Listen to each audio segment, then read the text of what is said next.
Bismillahirrahmanirrahim. So roads sign detection system using deep learning. तो किरास की इस प्लेलिस्ट में हम एक और ऑब्जेक्ट डिटेक्शन प्रोजेक्ट पे काम करने वाले हैं, जहाँ पे हम इमेजेस के अंदर डिटेक्ट करेंगे रोड साइंस को। आपने देखा होगा कि जब आप ट्रैफिक या रोड्स पर जाते हो तो वहाँ पे डिफरेंट साइन आपको मिलते हैं। सो कंप्यूटर विजन में इस किस्म के प्रोजेक्ट्स पे भी बहुत ज़्यादा काम हुआ है, जिसे हम ये सीखेंगे कि हम किस तरह CNN ट्रांसफर लर्निंग को ऑब्जेक्ट डिटेक्शन के लिए इम्प्लीमेंट कर सकते हैं using Keras library. So again मेरे पास एक इमेज है, आप देख सकते हो ये पूरा का पूरा इमेज है जो कि 3x3 है। अभी के लिए मैंने जस्ट आपको समझाना है, यानी 3 रोज हैं एंड 3 कॉलम्स हैं, यू कैन सी। सो मैंने आपको बताया था कि image is basically 0 and 255 values जो कि पिक्सल वैल्यूज होते हैं। सो आपका जो इमेज होता है वो एक एरे होता है जिसके अंदर ये जो आपके वैल्यूज है ये पिक्सल वैल्यूज हैं जो कि 0 and 255 के बीच में होते हैं। अब इस इमेज के अंदर एक स्पेसिफिक पोर्शन को डिटेक्ट करना, लाइक कैमरा या दिस पार्ट जो कि बेसिकली साइन है। अब इस पार्ट को डिटेक्ट करने के लिए आपकी डेटा सेट के अंदर कुछ एनोटेशन होने चाहिए और उसको आप कहते हो लेबल्स ऑब्जेक्ट डिटेक्शन के लिए, जो बेसिकली आपको 4 वैल्यूज मिलते हैं, 4 कोऑर्डिनेट्स आपको मिलते हैं। सो इस इमेज के अंदर ये जो साइन वाला एरिया है या लोकेशन है, उसको अगर आपने डिटेक्ट करना है तो इस इमेज के लिए आपके पास कोई ना कोई TXT फाइल होनी चाहिए जिसमें आपके पास ये 4 कोऑर्डिनेट्स होने चाहिए, X and Y कोऑर्डिनेट, ठीक है। तभी आप इस इमेज के अंदर स्पेसिफिक पार्ट को डिटेक्ट कर सकते हो। अब जो डेटा सेट है मैं जल्दी से आपको उसकी फॉर्मेट बताता हूँ। सो डेटा सेट के अंदर हमारे पास 2 फोल्डर हैं, एक है इमेजेस जिसके अंदर हमारे पास इमेजेस हैं, दूसरा फोल्डर है एनोटेशन जिसके अंदर TXT फाइल है। हर इमेज के लिए एक कॉरेस्पॉन्डिंग TXT फाइल है जिसके अंदर बेसिकली आपके पास ये 4 बाउंडिंग बॉक्सेस वैल्यूज हैं, यानी एक इमेज होगा और उसके लिए एक एनोटेशन फाइल होगा TXT फाइल, ठीक है। जैसे कि आप यहाँ पे देख सकते हो कार डिटेक्शन जिसके अंदर एक फोल्डर है कार और उसके अंदर फर्दर 3 फोल्डर्स है, टेस्ट, ट्रेन एंड वैलिडेशन। हम सिर्फ यहाँ पे ट्रेन वाले फोल्डर पे काम करेंगे। अगर मैं ट्रेन फोल्डर के अंदर जाऊँ तो इसके अंदर फर्दर मेरे पास 2 फोल्डर्स हैं, इमेजेस एंड लेबल्स। अगर मैं इमेजेस के अंदर जाऊँ तो यहाँ पे एक इमेज है, अगर मैं आपको ओपन करके दिखाऊं, you can see this is the image. मैं हल्का सा इसको ऊपर करता हूं, आप देख सकते हो कि इसके अंदर साइंस हैं, ठीक है। और हर इमेज के लिए हमारे पास एक लेबल है, बेसिकली एनोटेशंस। और अगर मैं इसको ओपन कर दूं तो ये एक TXT फाइल है जिसके अंदर आपके पास ये 4 वैल्यूज हैं, बाउंडिंग बॉक्सेस, बेसिकली 5 वैल्यूज हैं, एक उसकी कैटेगरी है, ठीक है। सो ये 4 वैल्यूज हमने निकालने होंगे हर इमेज के लिए और ये हमारा लेबल बन जाएगा। लेकिन कुछ लेबल्स ऐसे हैं जिसमें यहाँ पे कुछ एक्स्ट्रा वैल्यूज है, या कुछ लेबल्स ऐसे हैं जिसमें पूरे के पूरे यहाँ पे जो वैल्यूज है वो है ही नहीं, यानी खाली है। तो ये चीज़ें भी हमने यहाँ पे हैंडल करनी होगी। सो अगर आपने डीप लर्निंग केरास ट्यूटोरियल्स के इस प्लेलिस्ट को एक्सेस किया है और आपने जो हमने CNN स्टार्ट किया था, building CNN text classifier, building skin cancer detection, इससे आगे हमने यहाँ पे ऑब्जेक्ट डिटेक्शन वीडियो पे काम किया था, लाइक लास्ट 2 16 and 17। सो ये प्रोजेक्ट सिमिलर है टू दिस 2 प्रोजेक्ट्स, बट यहाँ पे हम different data set and different model use करने वाले हैं। But yes, again this is object detection project. इससे पहले मैंने आपको इमेज क्लासिफिकेशन पे भी काम करवा के दिया था using computer vision Keras library, जहाँ पे हमने इमेजेस एंड वीडियो से रिलेटेड काम किया था। देन हमने लास्ट 2 वीडियो में ऑब्जेक्ट डिटेक्शन पे काम किया और आज ही हम ऑब्जेक्ट डिटेक्शन पे काम करने वाले हैं। सो डेटा सेट और इस नोटबुक का कोड आपको मिल जाएगा। आप डेटा सेट डाउनलोड करके कोलैब नोटबुक या आपने जो बेटर नोटबुक में रन कर सकते हो, लेकिन मैं चाहता हूं कि मैं यहाँ पे कैगल नोटबुक यूज करूं। सो डेटा सेट अटैच करने का तरीका बहुत सिंपल है, ऐड इनपुट पे क्लिक करें, ये रहा अपना training images, sorry this traffic science detection. आप इस बटन पे क्लिक कर दें तो आपका डेटा यहाँ पे अटैच हो जाएगा, ठीक है। सो ये है इंपोर्ट्स जो पिछले कई प्रोजेक्ट में हम ऑलरेडी देख चुके हैं। ओएस मॉड्यूल, numpy यहाँ पे हमने इंपोर्ट किया, CV2 जो कंप्यूटर विजन लाइब्रेरी है, इमेजेस को रीड करना, मैनिपुलेट करना और उनके ऊपर रेक्टेंगल्स ड्रा करना। साइकिट-लर्न के मॉडल सिलेक्शन से हमने ट्रेंड टेस्टप्लेट इंपोर्ट किया है जो हमें डेटा सेट को डिफरेंट सेट्स में डिवाइड करने में हेल्प करेगा। केरॉस के एप्लीकेशन से हमने रेजनेट 50 मॉडल इंपोर्ट किया जो एक ट्रांसफर लर्निंग मॉडल है, CNN का ही वर्जन है, बट ये पहले से बहुत बड़े डेटा सेट पर ट्रेन है, तो हम इसको एज अ ट्रांसफर लर्निंग यहाँ पे यूज करने वाले हैं। और इस मॉडल को बिल्ड करने के लिए we need layers and models जो हमने केरॉस से इंपोर्ट किया है। ये जस्ट आपको न्यूरल नेटवर्क को सेट करने में हेल्प करता है। और मॉडल को इवेल्युएट करने के लिए ऑप्टिमाइजर से हमने एडम इंपोर्ट किया है एंड टेंसरफ्लो को एज इट इज इंपोर्ट किया है। यहाँ पर रैंडम की जरूरत पड़ सकती है और कुछ इमेजेस को विजुअलाइज करने के लिए matplotlib library. So this are some basic imports जो पिछले कई प्रोजेक्ट में हम देख चुके हैं।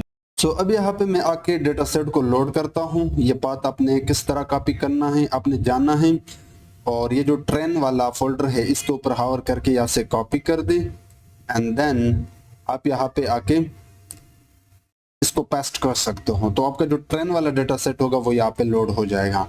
सो now we have this train directory.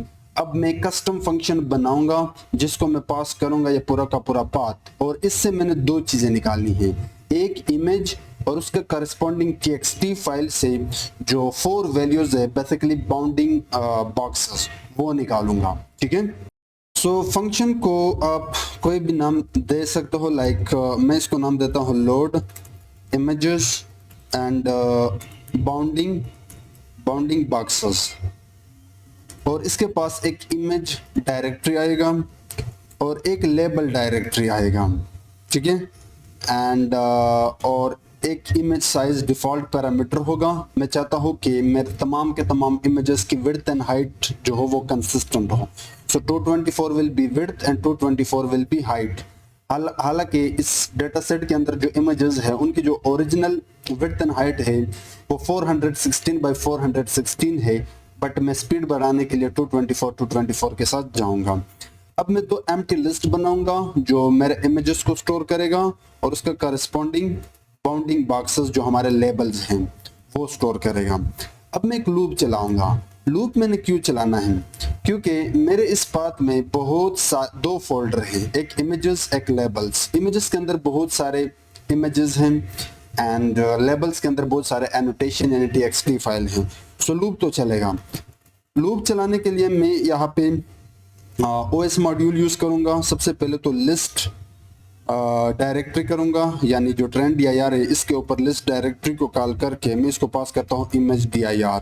ठीक है, और देन मैं चेक लगाऊंगा इफ फाइल नेम जो भी वहां से फाइल उठ रहा है। अब दो फोल्डर है इमेजेस एंड लेबल्स, और इमेजेस के अंदर हमारे पास इमेजेस हैं जिसकी फॉर्मेट png jpeg ये हो सकते हैं। सो वो भी हमने चेक करना होगा। एंड विद डॉट jpg और file name ends with dot png, यानी अगर कोई इमेज है बेसिकली इस पूरे चेक का ये मतलब है।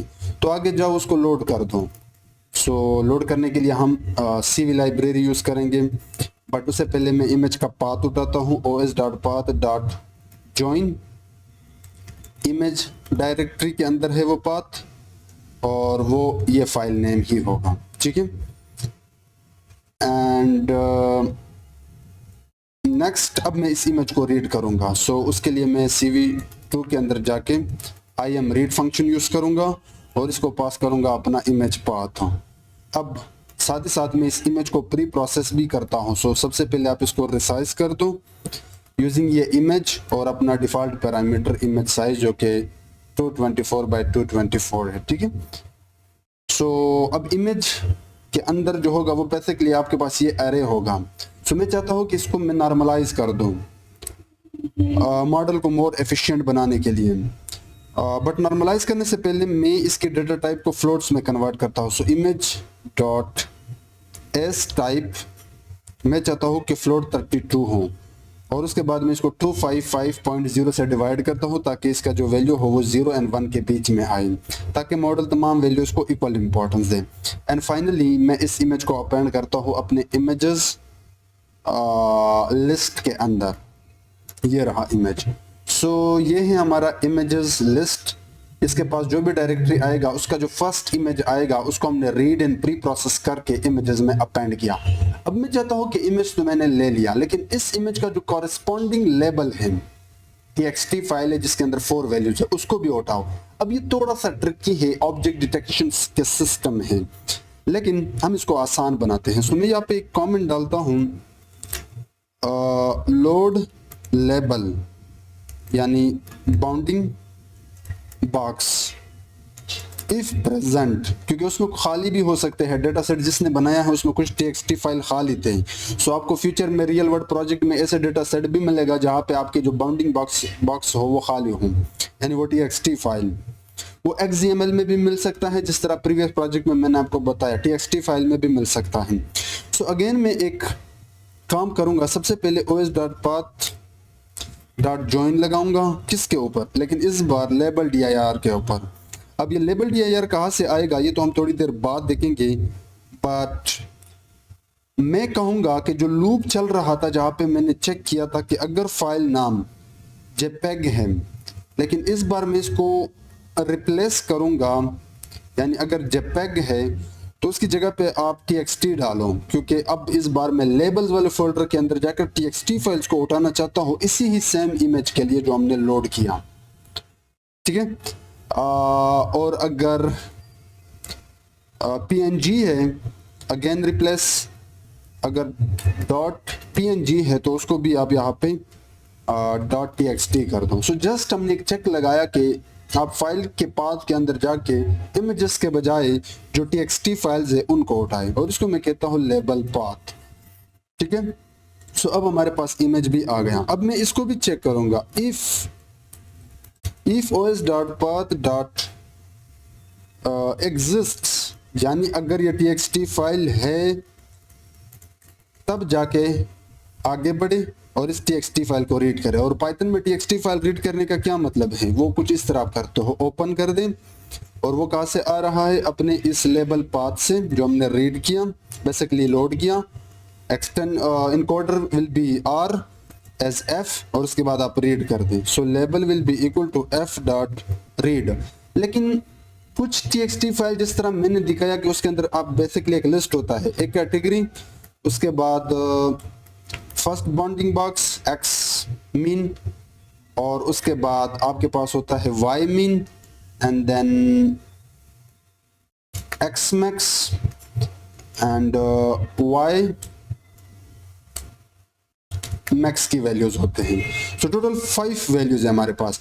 लेकिन यह है कि कुछ में बनाते वक्त लोगों ने जो txt फाइल बनाए बहुत ज़्यादा स्पेस डाला वैल्यूज में, तो वो हैंडल करने के लिए हम डायरेक्टली यहाँ पे ये चीज़ भी ऐड कर सकते हैं कि आप इनको स्ट्रिप कर दें एंड साथ ही साथ स्प्लिट कर दें। ठीक है, सो अब हमारे पास proper x y and x1 y1 ये 4 वैल्यूज आ जाएंगे, बेसिकली 5 कैटेगरी के साथ, लेकिन कैटेगरी हम रिमूव करेंगे क्योंकि उसकी ज़रूरत हमें नहीं पड़ेगी। अब मैं चेक करूंगा if length of label greater than और इक्वल टू 5, तो what we can do, we can skip the class category and we can only get x mean, y mean, x max, y max। मैंने बताया था कि थोड़ा सा tricky है code, but इतना भी नहीं। सो मैं एक लूप चलाऊंगा again, for well in label 1 से लेके 5 तक। अब वो 0 पे पड़ा जो कैटेगरी था लिस्ट के अंदर, अगर मैं यहाँ पे दिखाऊं कैटेगरी, उसके बाद x value, y value, x1 value, y1 value. So 1 से लेके 4 तक मैं उठाना चाहता हूँ इस 0 वाले को छोड़ के, इस कंडीशन का यह मतलब है। ठीक है, एंड और इसको मैं फ्लोट में भी कन्वर्ट कर दूंगा, फ्लोट अपना वैल। सो अब हमारे पास इमेज आ गया और उसका करस्पॉन्डिंग बी बॉक्स भी आ गया, दैट्स इट। और अब मैं बी बॉक्सेस के अंदर जाके अपेंड करता हूं इस बी बॉक्स को, बेसिकली इसके अंदर। तो अब हमारे पास इमेज आ गया फर्स्ट और उसका करस्पॉन्डिंग लेबल या बाउंडिंग बॉक्स एनोटेशन भी आ गया। लेकिन अगर ये कंडीशन फॉल्स हो जाता है, यहाँ पे मैंने कंडीशन ये लगाया था तो मुझे इसको आगे कुछ इस तरह डालना होगा। लेकिन अगर ये फॉल्स हो जाता है, इट्स मीन के इसकी लेंथ ग्रेटर देन 5 है, यानी बनाते वक्त गड़बड़ किया है लोगों ने, तो फिर हमें क्या करना चाहिए? फिर हम अपनी तरफ से उस इमेज के लिए 0 वैल्यूज अपेंड कर सकते हैं एरर से बचने के लिए। x y x1 y1 ये अगर ये कंडीशन फॉल्स हो जाता है, मीनिंग इस इमेज के लिए txt फाइल है ही नहीं, तब हमें क्या करना चाहिए? तब भी हमें ये सेम काम करना चाहिए। तो ये जस्ट एरर से बचने के लिए ये हमें ऐड करना पड़ा। अब समझने का ट्राई करना, इस पूरे फंक्शन के पास एक इमेज डायरेक्टरी आ रहा है, एक लेबल डायरेक्टरी आ रहा है। सबसे पहले मैं इमेज डायरेक्टरी, इस पूरे डायरेक्टरी इमेज डायरेक्टरी के ऊपर लूप चला रहा हूं एंड 1 बाय 1 इमेज उठा रहा हूं, उस इमेज को रीड करके प्री प्रोसेस करके इमेजेस में अपेंड कर रहा हूं। उसके बाद मैं इमेज को रिप्लेस करके txt के साथ, यानी अब मैं txt फाइल्स के ऊपर चलना चाहता हूं, यानी उसको लोड करना चाहता हूं। देन मैंने चेक किया कि अगर वो txt फाइल पड़ा है तो उसको रीड कर दो, रीड करते वक्त ये थोड़ा बहुत प्री प्रोसेसिंग भी कर दो। उसके अंदर जो वैल्यूज हैं अगर वो ग्रेटर देन 5 हैं, यानी category x y x1 y1, तो आप सिर्फ जो x y x1 y1 उनको उठाओ, कैटेगरी को भी छोड़ दो। लेकिन अगर ये फॉल्स हो जाता है तो इट्स मीन के हमारे पास txt फाइल के अंदर एम्प्टी वैल्यूज है, तो फिर हमने अपनी तरफ से ऐड किया। लेकिन अगर फाइल ही नहीं पड़ा तब भी हमने एम्प्टी यहाँ पे ऐड किया। एंड फाइनली ये फंक्शन मुझे रिटर्न करके देगा इमेजेस, रिटर्न इमेजेस। लेकिन रिटर्न करते वक्त मैं इनको numpy अरे में भी कन्वर्ट करता हूँ, इमेजेस और उसके corresponding B boxes. That's the code, that's the code. अब हमने इस फंक्शन को कॉल करना है तो कुछ इस तरह कॉल करते हैं कि load images and B boxes. इसको मैंने सबसे पहले with the help of OS module images pass किया जो मेरे स्ट्रैंड डायरेक्टरी के अंदर पड़ा है विद करस्पॉन्डिंग लेबल्स, क्योंकि मेरे डेटा सेट के अंदर इमेजेस एंड लेबल्स हैं। बाकी ये फंक्शन हम ऑलरेडी देख चुके हैं। सो अभी के लिए मैं इसको रन करता हूँ। सो यहाँ पे ओएस मॉड्यूल ओएस मैंने इनको रन नहीं किया था, सो मैंने इसको रन किया, देन मैंने इसको रन किया एंड देन मैंने इसको रन किया। सो अभी ये आपका थोड़ा टाइम लेगा, तकरीबन 1 या 2 मिनट। सो ये यहाँ पे कंप्लीट हो जाता है। अब आप x and y, finally we are getting x and y। x में हमारे पास इमेजेस है, y में उनके कॉरेस्पॉन्डिंग लेबल्स यानी बाउंडिंग बॉक्सेस है। सो इमेजेस हमारे पास एक अरे हैं, this is the first image, ये अपना पहला इमेज है जो नॉर्मलाइज्ड वैल्यू है। इमेज मैंने आपको बताया था कि एक अरे, दिस इज अनदर। सो जितने भी इमेजेस हैं वो यहाँ पे आप देख सकते हो, ठीक है। सो अगर मैं आपको जस्ट अभी के लिए दिखाओ first image, so this is our first image, ठीक है, यू कैन सी। अब इनके करस्पॉन्डिंग लेबल्स अगर आप देखना चाहते हो तो आप y को रन कर सकते हो।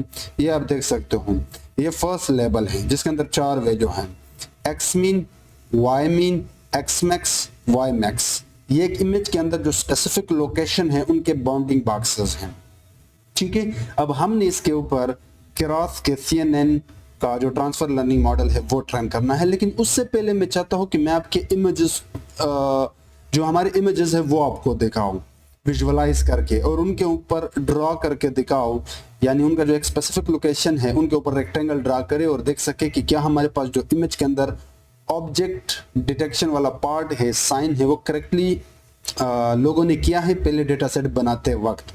तो ये जब मैंने किया तो ये डेटा यहाँ पे थोड़ा बहुत गड़बड़ दे रहा है, यानी इनके जो बाउंडिंग बॉक्सेस है करेक्टली यहाँ पे डिटेक्ट नहीं कर रहा। So let me give you the code. By the way, this part is optional but let me show you. So मेरे पास एक कस्टम फंक्शन है, ये कोड मैंने पहले से किया है, जिसका नाम है display random image with B box यानी बाउंडिंग बॉक्स, जिसको मैंने अपना image x and y pass किया। अब इस फंक्शन के अंदर सबसे पहले मैं रैंडमली इमेज उठा रहा हूं अपने इमेजेस से, और उस इमेज का करस्पॉन्डिंग लेबल यहाँ पे मैंने गेट किया। देन आपको पता है कि CV2 लाइब्रेरी इमेज को BGR में रीड करता है और हमें चाहिए RGB में, तो ये मैंने कन्वर्ट किया, पिछले प्रोजेक्ट में ऑलरेडी बता चुका हूँ। उसके बाद मैंने क्या किया कि जो इमेज है उसके जो कोऑर्डिनेट्स है यानी बाउंडिंग बॉक्स, उनको कन्वर्ट किया बैक टू पिक्सल वैल्यूज, जो एक ओरिजिनल इमेज के लिए। लेकिन उसके लिए मुझे सबसे पहले इमेज के अंदर जाके उसका width, original width and height and width निकाला, एंड देन अब बी बॉक्स के अंदर जाके जो 4 वैल्यूज है वो भी मैंने निकाले। एंड देन यहाँ पे मैंने जस्ट पिक्सल वैल्यूज को बैक यानी कोऑर्डिनेट को बैक पिक्सल वैल्यू में कन्वर्ट करने के लिए ये कोड इस्तेमाल करना पड़ा। जस्ट नॉर्मलाइजेशन किया, यानी एक्समिन को इमेज के विड्थ हाइट के साथ अकॉर्डिंगली डिवाइड किया, दैट्स इट, और इनको एंड में कन्वर्ट किया। उसके बाद CV2 के रेक्टेंगल को कॉल करके उसको मैंने अपना ओरिजिनल इमेज और उनके कोऑर्डिनेट्स पास किए, और ये वो कलर है यानी ग्रीन, जिसकी इंटेंसिटी 2 है। देन मैंने इमेज को डिस्प्ले किया। सो जब मैं रन करता हूं तो रैंडमली ये कोई इमेज डिस्प्ले करेगा। ये अब आप देख सकते हो कि इस इमेज के अंदर साइन यहाँ पे है और जो बाउंडिंग बॉक्सेस है वो यहाँ पे डिस्प्ले हो रहे हैं। सो इट्स मीन के या तो जिन्होंने डेटा सेट बनाया है उन्होंने करेक्टली बाउंडिंग बॉक्सेस नहीं किए हैं, यानी अच्छे तरीके से बाउंडिंग बॉक्सेस वाले यानी एक स्पेसिफिक पोजीशन के वैल्यूज नहीं उठाए हैं। चलिए एक और देखते हैं। सो इट्स मीन के डेटा में गड़बड़ है। ये आप देख सकते हो कि डेटा बनाते वक्त इन लोगों ने काफ़ी सारा गड़बड़ किया है। या फिर ये भी हो सकता है कि हमने ओरिजिनल विड्थ के बजाय 224 यूज़ किया तो उसका भी इशू आ रहा है, बट इट्स परफेक्ट, क्योंकि आफ्टर ऑल हमने जस्ट डिटेक्ट करना है और उसके ऊपर रेक्टेंगल को ड्रॉ करना है। सो एक साइन के ऊपर हमारा जो रेक्टेंगल है वो आ रहा है। मैं एक और देखता हूँ।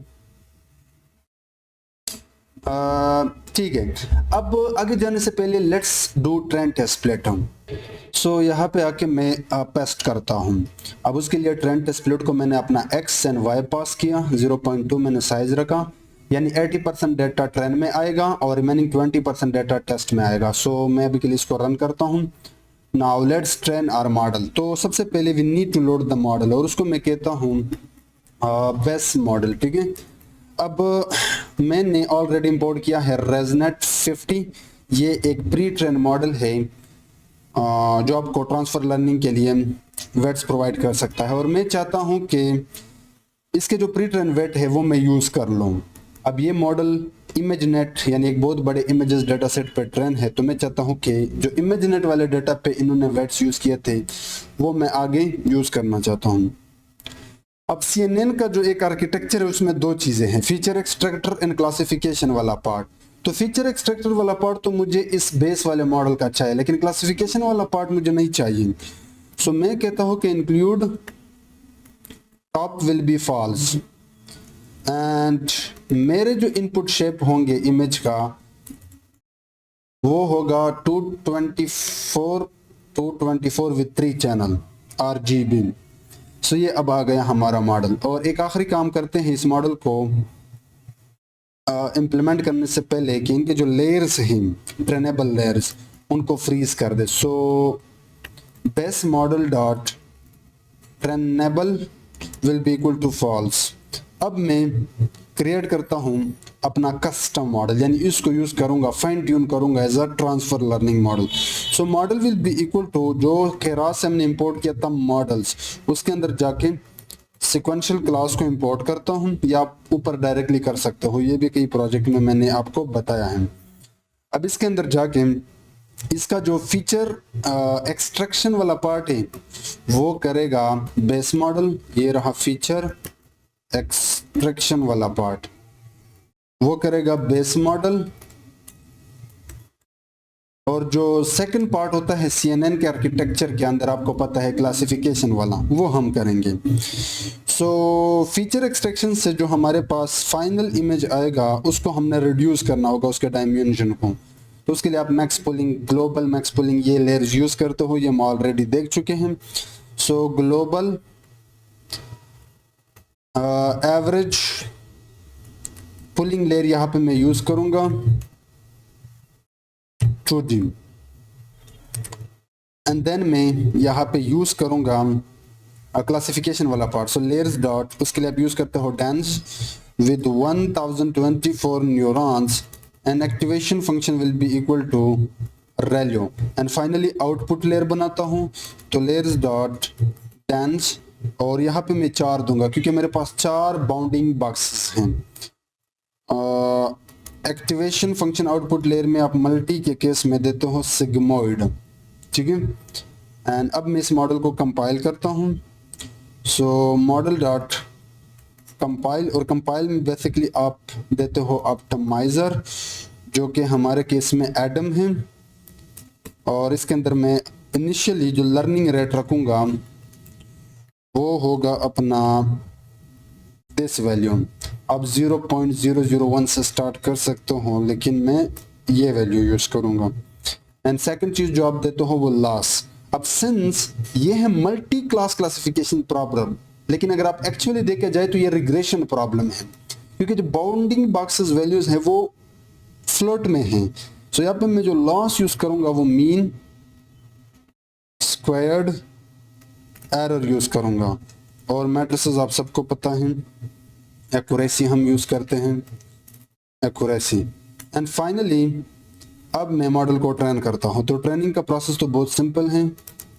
आप कहते हो मॉडल डॉट फिट, और उसको आप अपना एक्सट्रेन, उसके करस्पॉन्डिंग लेबल इपोक्स 10 बार ट्रेन करना चाहता हूं। बैच साइज जस्ट स्पीड को फास्ट बनाने के लिए 32 रखता हूं।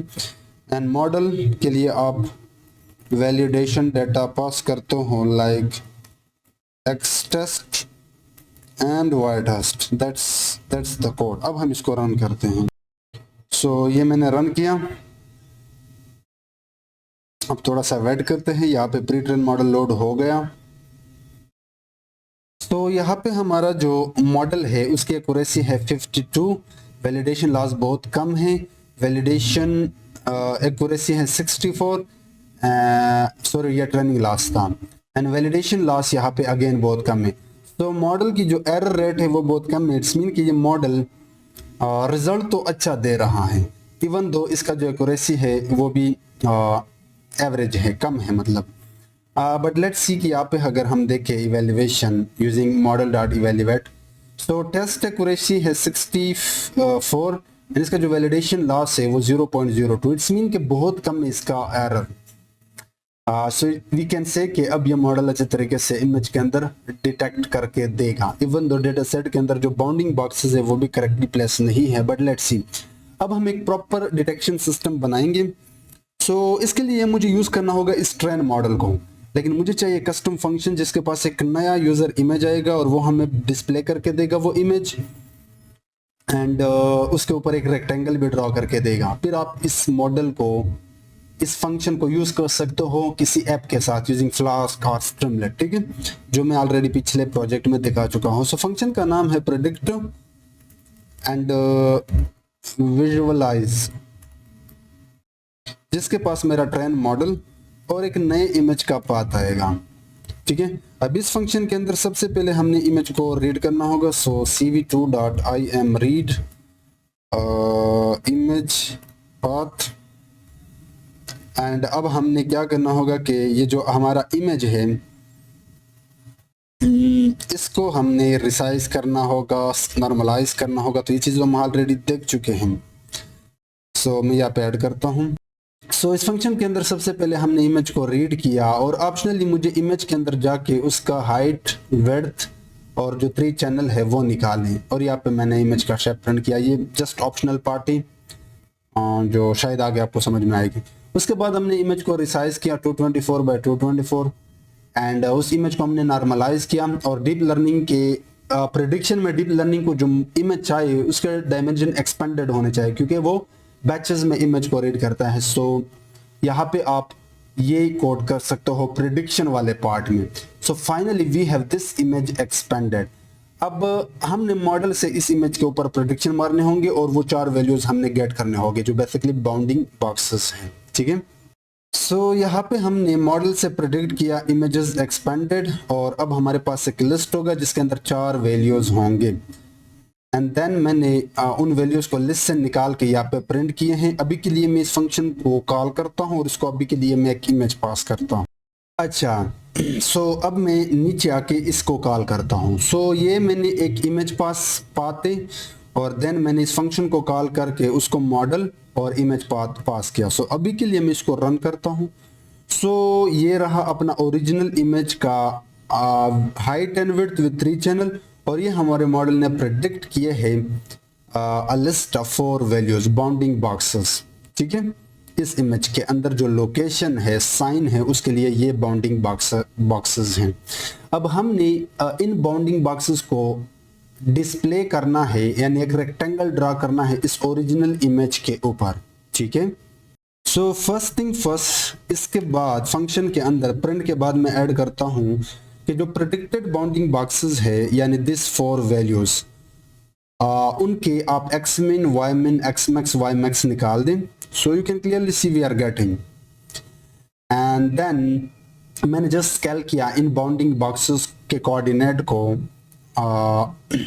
लाइक प्रीवियसली हमने ट्रेनिंग में किया था, और मैंने इंश्योर किया कि ये जो बाउंडिंग बॉक्सेस के अंदर वैल्यूज है ये वैलिड कोऑर्डिनेट है जो ओरिजिनल इमेज के अंदर है, तो उसके लिए मुझे ये कोड लगाना पड़ा। अब मैं फाइनली ये जो 4 वेरिएबल्स हैं इनको रेक्टेंगल की मदद से ड्रॉ कर दूंगा अपने ओरिजिनल इमेज के ऊपर। सो उसके लिए मुझे आना होगा यहाँ पे एंड मुझे पेस्ट करना होगा ये कोड। सो cv2.rectangle अपना ओरिजिनल इमेज और जो भी कोऑर्डिनेट्स मॉडल ने प्रेडिक्ट किए हैं with this colour and intensity, और ये रहा अपना final image with bounding boxes. उसके बाद मैंने इमेज को cv2 की मदद से डिस्प्ले किया है और इसको RGB में भी कन्वर्ट किया है। सो लेट्स रन एंड सी। तो आप देख सकते हो कि मॉडल ने यहाँ पे बड़े अच्छे तरीके से रेक्टेंगल ड्रॉ किया है इस साइन के ऊपर। हालांकि ये जो बाउंडिंग बॉक्स है ये प्रॉपरली कुछ इस तरह आना चाहिए था, बट सिंस ये डिपेंड करता है आपके डेटा पे, जिन्होंने ये डेटा बनाया था वो हम ऑलरेडी देख चुके हैं कि उसमें एक इशू आ रहा था। हो सकता है कि डेटा सेट बनाते वक्त उन्होंने प्रॉपर बाउंडिंग बॉक्स ना बनाए हो जो 4 वैल्यूज थे, या फिर हो सकता है कि थोड़ा बहुत गड़बड़ हमने लोडिंग में किया हो, बट आफ्टर ऑल ये मॉडल अच्छे तरीके से आपको रिजल्ट दे रहा है। मैंने एक और इमेज पास किया है, लेट्स सी इसके लिए मॉडल का क्या परफॉर्मेंस है। तो यहाँ पे मॉडल ने बहुत ही नीचे ड्रॉ किया है रेक्टेंगल, हालांकि ये यहाँ पे होना चाहिए था। मैं 1-2 और ट्राई करता हूँ। सो यहाँ पे मैंने एक और इमेज पास किया जो कि एक डिफरेंट एंगल से लिया गया है, और उसके ऊपर भी मॉडल का जो रेक्टेंगल है वो भी सेंटर में आ रहा है। सो अगेन मॉडल की जो प्रेडिक्शन है वो तो करेक्ट है according to this implementation, but again ये डिपेंड करता है आपके डेटा सेट पे। सो यहाँ आपने देखा कि हमने किस तरह एक ऑब्जेक्ट डिटेक्शन सिस्टम बनाया। अब आप इस मॉडल को सेव करके और यूजिंग दिस फंक्शन आप किसी ऐप में इसको इंटीग्रेट करके ये काम कर सकते हो, यानी इसको डिस्प्ले कर सकते हो with bounding boxes. Thank you so much.